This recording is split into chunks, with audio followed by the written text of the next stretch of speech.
The Game of Thrones Season 7 finale begins with Daenerys' army arriving at King's Landing.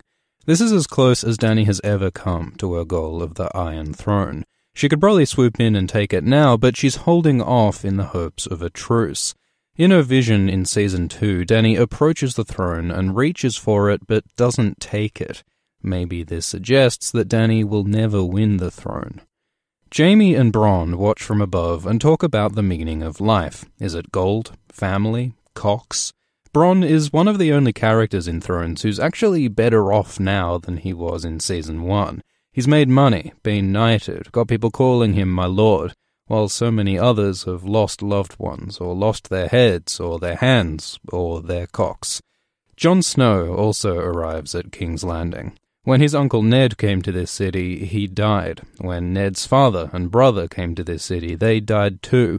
The Starks are never comfortable in the crowded capital. Jaime once said that Starks are made of ice, and when they come south, they melt.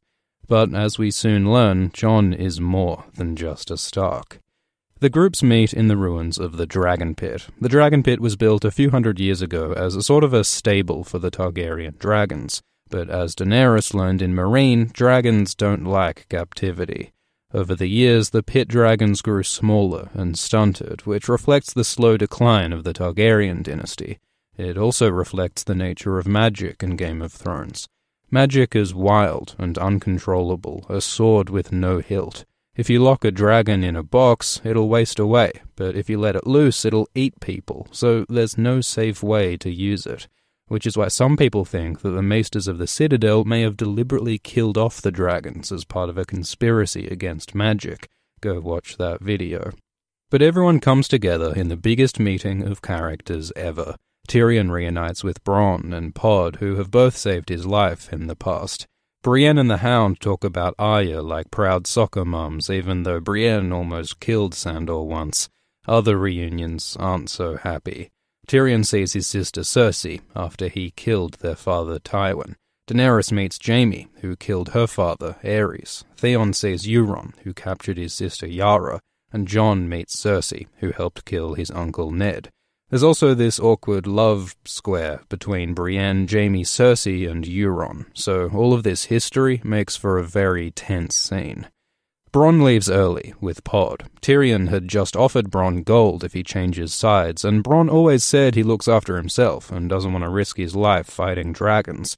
So it looks likely that Bronn will leave Cersei and maybe join Daenerys. But another possible reason why Bronn leaves is that there's apparently drama between Bronn's actor and Cersei's actress, and they don't want to be in the same scenes.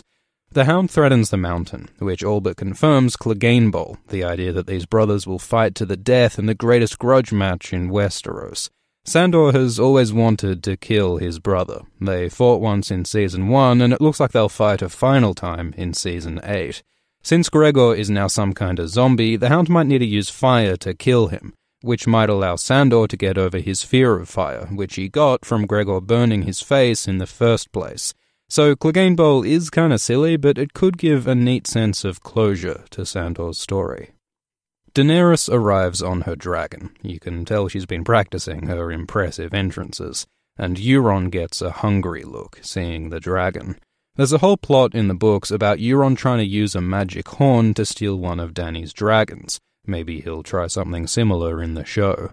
Dany apologizes for arriving late and making everyone wait, which is a bit of a meta joke about the fact it's taken Dany 7 seasons to join the main plot in Westeros. Tyrion starts a speech, but Euron interrupts and gets all aggressive and threatens to kill Yara, but Cersei shushes him. Cersei might have actually told Euron to do this, because it's useful to remind Dany's side that Cersei has a hostage, but shushing Euron's threat also makes Cersei look cooperative. It's kind of the opposite of how Littlefinger uses Lyn Corbray in Book 4, for those who are keeping score. Jon shows everyone the zombie, which is the first time most of these people have seen a white. Tyrion, Varys, Missandei, Theon, Brienne, Jaime, Cersei, they've all been mostly separate from the supernatural in this story, but now magic and politics come crashing together. Jon explains the threat of the army of the dead. With Qyburn, it's love at first sight, but everyone else is suitably spooked. Euron says he'll retreat to the Iron Islands, which is a lie designed by Cersei to make Dany think Euron's out of the picture when he's actually getting more soldiers for Cersei. Cersei says she's convinced and agrees to a peace on one condition. Jon has to swear to stay out of the war between Cersei and Dany. So this is a good strategy from Cersei. She's hoping to take away Dany's greatest ally and let Dany fight the dead while Cersei gathers her strength to later fight a weakened Dany. But Jon refuses Cersei's deal, and Cersei stomps out. Brienne tries to get Jaime to change Cersei's mind, telling him fuck loyalty, which is a neat reversal of their usual dynamic, with oath-keeping Brienne trying to teach honor to Jaime the Kingslayer. But the job of convincing Cersei falls to the man who Cersei hates most, her brother Tyrion. Cersei starts out hating Tyrion for a lot of the same reasons their father Tywin hated Tyrion, for the death of Tyrion's mother in childbirth, and for Tyrion's mockery of their family pride. But Cersei's hatred of Tyrion grows through the series as he undermines her power, threatens her and her children, and sends Myrcella to Dorne. In Season 4, Cersei accuses Tyrion of killing Joffrey, which he didn't, but then he kills Tywin, and ever since, Cersei's tried to have Tyrion killed. Cersei accuses him of wanting to destroy their family, even though Cersei has killed more Lannisters than Tyrion has. She blew up Uncle Kevin and Cousin Lancel. It's true that the murder of Tywin was a huge blow to House Lannister, but at least in the beginning it wasn't Tyrion's goal to destroy his family.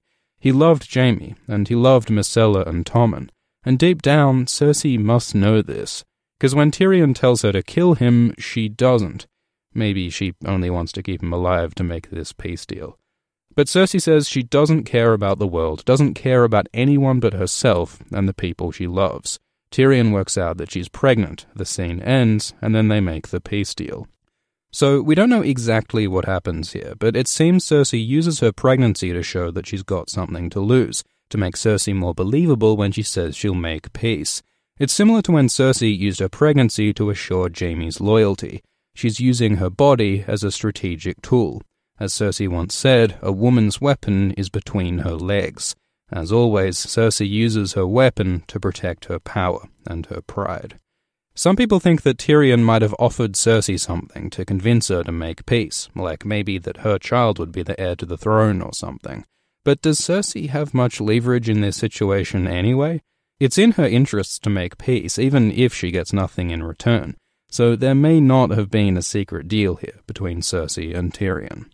At the Dragon Pit, Dany tells Jon that Mirri Maz Duur said that Dany can't have children, and Jon suggests that Mirri might have been wrong.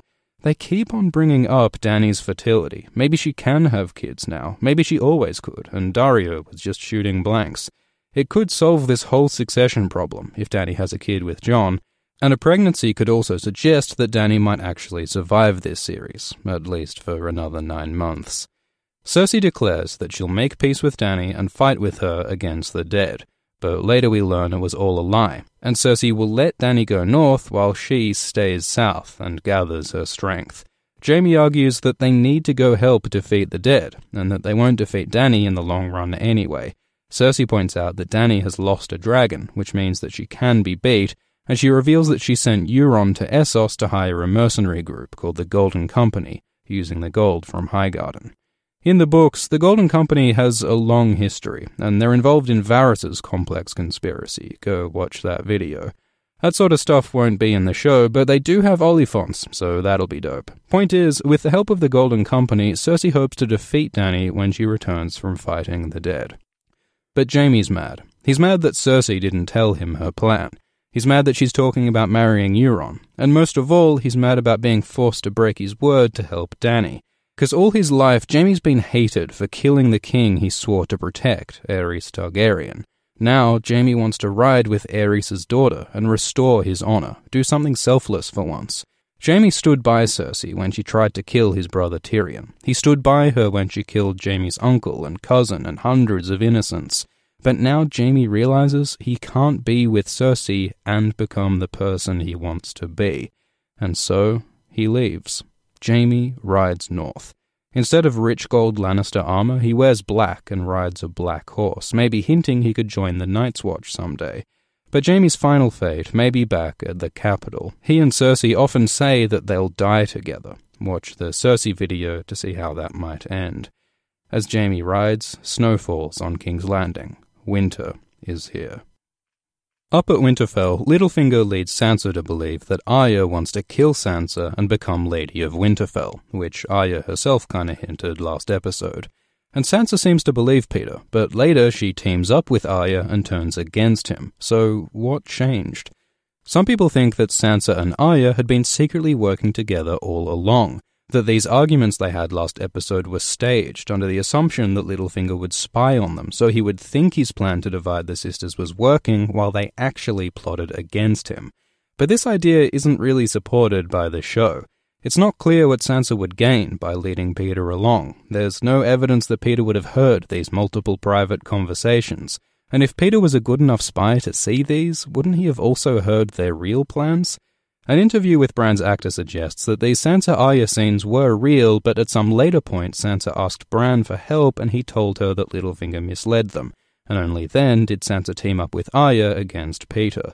So there was no complex hidden plot. The Starks were just really slow to work out that Littlefinger was playing them, even though Sansa already knew Littlefinger's been playing her, and even though Arya is a highly trained spy and lie detector, and even though Bran knows everything, so this whole plot was a pretty huge fail from the Stark siblings.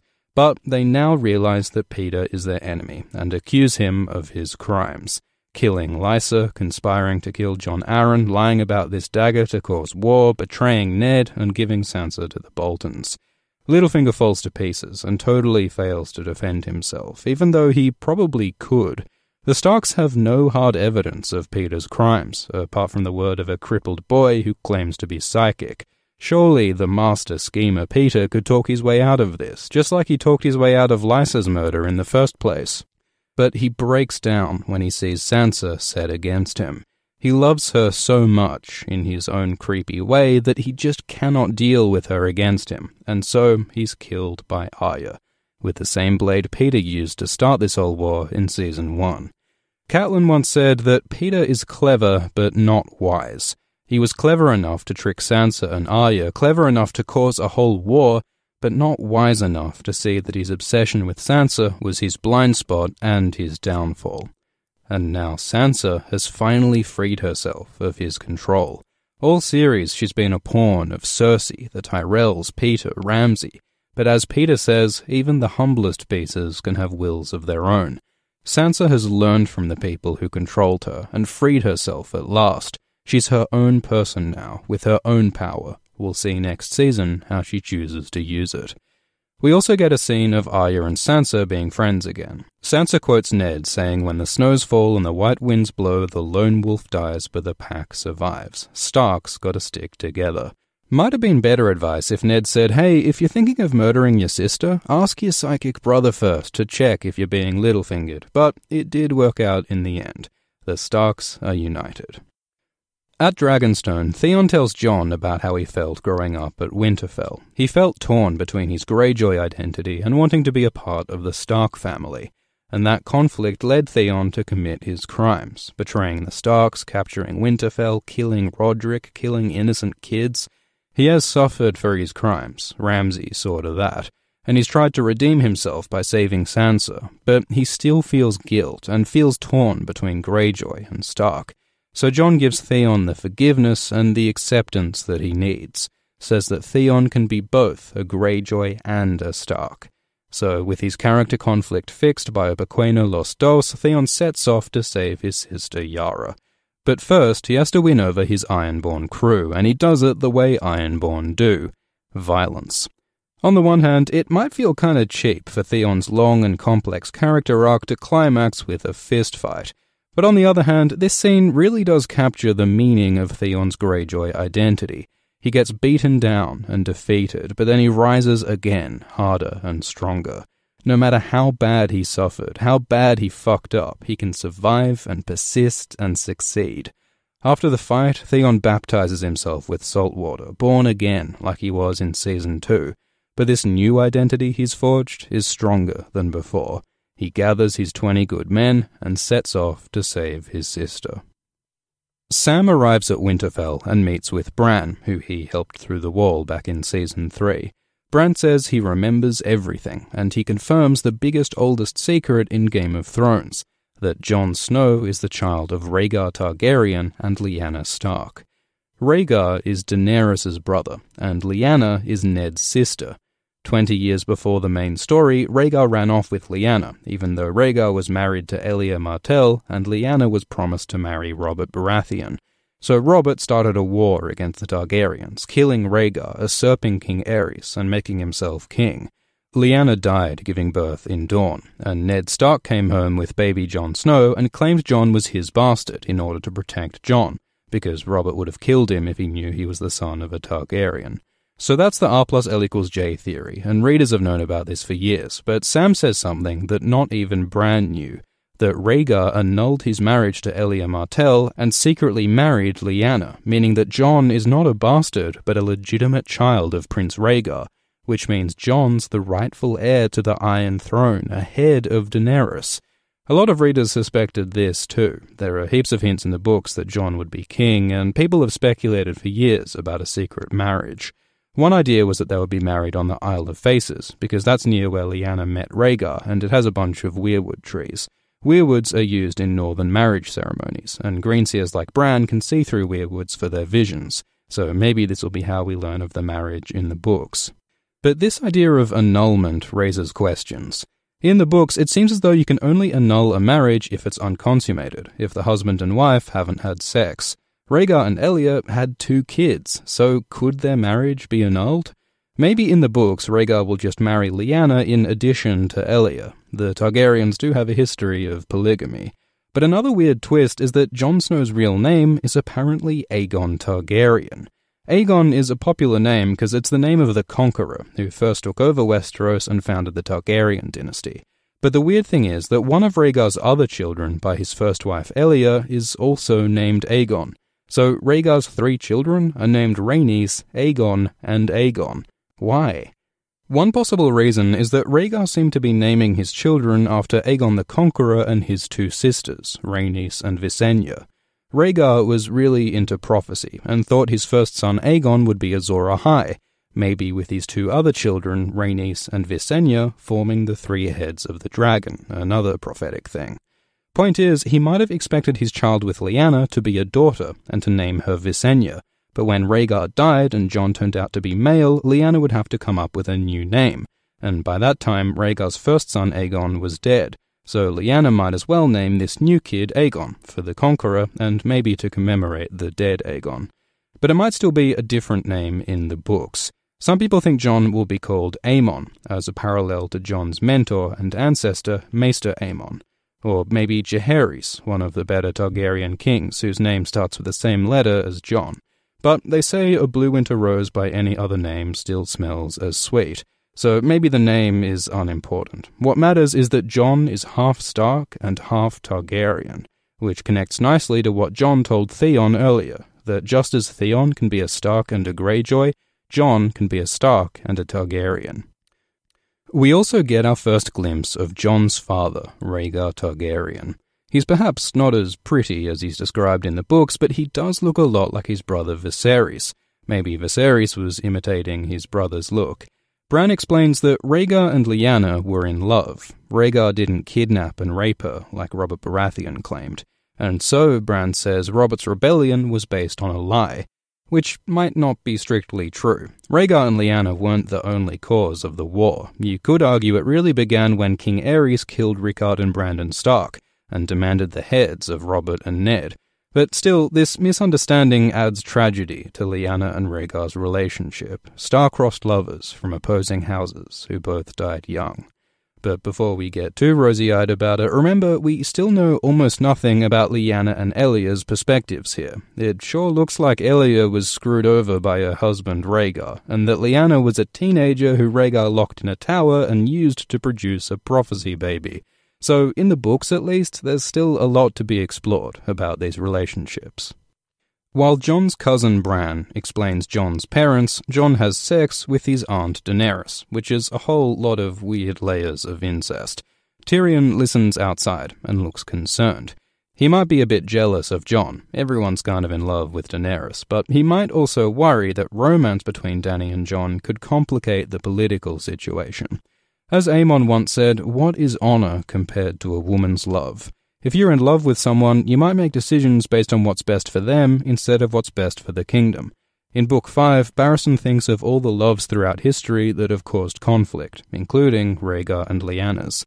So maybe Tyrion sees that Jon and Dany's relationship could be destructive.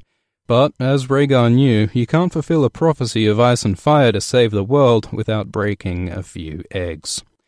At Eastwatch, Tormund and Beric chill on the wall when the Night King arrives with his army, and with his dragon. Viserion breathes blue fire on the icy wall, and it starts to crack. The wall has stood for some 8,000 years. Built by the first men, children, and giants to protect the living from the dead, it's one of the hinges of the world. In Book 1, Jon thinks if the wall falls, the world falls with it, and now the wall falls.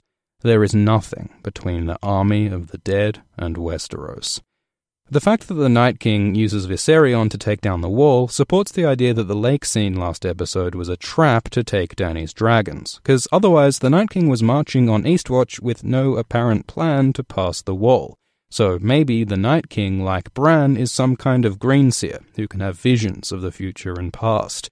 His power must be limited. He'd win all the time if he knew everything, but this definitely makes the Night King even more dangerous. Some people think that Bran and the Night King are the same person, like that Bran went back in time and walked into this guy who became the Night King and lived as a White Walker for thousands of years and is now battling the past version of himself, which might help explain the psychic connection between the two. It's a fun idea, but there's no real evidence, and it'd require a level of time travel fuckery that might not really fit the story of Thrones as we know it, so it's a cool idea, but it doesn't seem likely. Finally, some people are worried that Beric and Tormund might have died here, but it looks like they run to safety along the wall.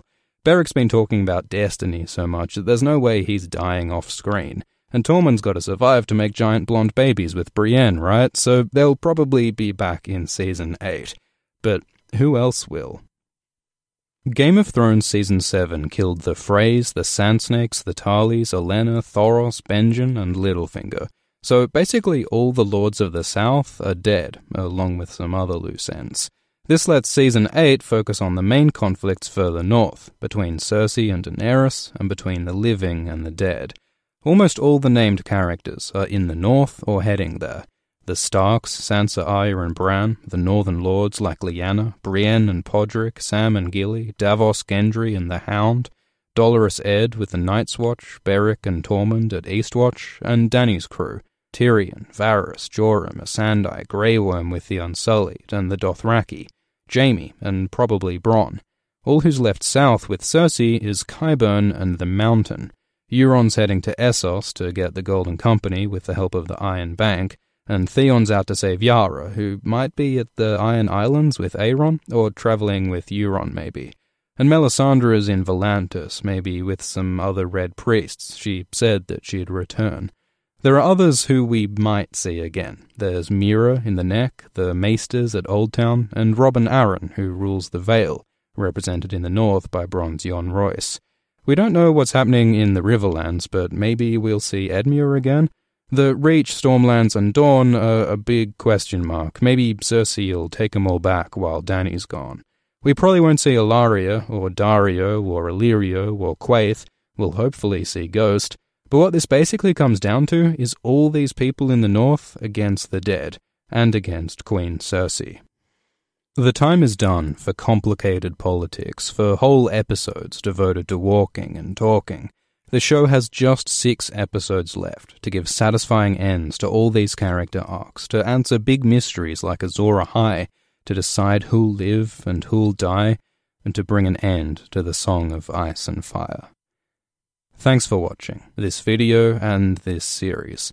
Alt-Shift-X is now taking a break. The Patreon is paused, but we will be back with more videos analysing the Game of Thrones books and show. We can also do other series. You want Westworld, Stranger Things, American Gods? Comment below what you want to see. There might also be a kind of book club, livestream, podcast type thing coming. And there is also the season finale of Alt-Shift-X on soon, though that's honestly best avoided. But yeah, lots more coming from Alt-Shift-X in the near future. Thank you to everyone who helps make the Thrones community great. Go check out Radio Westeros, History of Westeros, the subreddits, podcasts, YouTubers, Twitterers, Tumblrites, translators, the artists, Amok, Otach Ultanos, Aruki Saki, everyone. There is heaps of great content out there. Some links are below. Finally, thank you to the patrons, including Vineyard Dog, Cameron Weiss, Reverend Xandria, Maryam, Essa, Michael Appell, Jason Rattray, Alex Kirkendall, Ryan Steele, Eric Louis-Dreyfus, The Stevie Franchise, Triangle Wine Company, AB3, Harry, I Love Mondays, Neil Choptikar, Owen C.K., Fred Petty, Lightcraft Miniature Studios, David Howe, Matthew Elisha Williams, Jake Burling, Chris Amolsch, Chris Cole, Craig Riley, Bobby Eales, Patrick Lorang Skoglund, Hank Lero, Klayton Anstine, Zach Gordon, Gina Penny, Kara Shutter, Valentine Deegan, Disco Dan, Jesse Deal, Hairless Oyster, Rege Holmberg, Stephanie Morris, Brandon Winslow, Adva Lanciano, Shiera Seastar, Aliopolo, Cardinal Doomsday, Kata Ernest, and everyone else who supports Alt-Shift-X. Cheers.